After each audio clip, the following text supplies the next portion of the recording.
হৈছোঁ। ৰাতিপুৱা কি কৰিছোঁ জানেনে? বাঁহৰ মূঢ়া এইবিলাক জুই ফুৰাবলৈ কিমান ভাল। এই আমাৰ বহুত খৰি লাগে নহয়, সেইকাৰণে বোলো এনেকুৱা এটা বঢ়াই থৈ দিম জুইত, ৰাতি 10টালৈকে জুই ফুৰাই থাকক আৰু ঠাণ্ডা দিনত। আগতে আমাৰ মাহঁতে বাঁহৰ মূঢ়া ভৰাই, শাহুবুঢ়ী আগতে কয় দেই, সিহঁতি গাত থাকোঁতে, তই বাঁহৰ মূঢ়া নুপুৰিবি, ল'ৰা ছোৱালী চুলি কেঁকুৰা হ'ব। মই তেতিয়া ভাবোঁ যে আমাৰ মায়ে বা মই গাত থাকোঁতে কেলৈ চুলি কেঁকুৰা নকৰিলে, মোক কেলৈ বাঁহৰ মূঢ়া বোলো নুপুৰিলে, কেঁকুৰা চুলি ইমান ভাল লাগে। সেইকাৰণে এইখিনি চব কিমান উখোৱালো আৰু সেইখিনি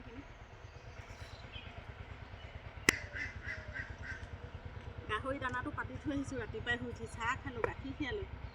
যুদ্ধ আৰম্ভ আৰু। ৰাতিপুৱা শুই উঠিবলৈ ভয়ে লাগে আজিকালি, ইমান কাম কৰিব লাগে। সেইকাৰণে মই 6:30মানতহে উঠোঁ, কেতিয়াবা 7টা বাজি যায়। উঠিবলৈকে ভয় লাগে, লোকে বহিবলৈ আৰু সময় নাই। ঠিক আছে, বাই বাই আজিলৈ দেই।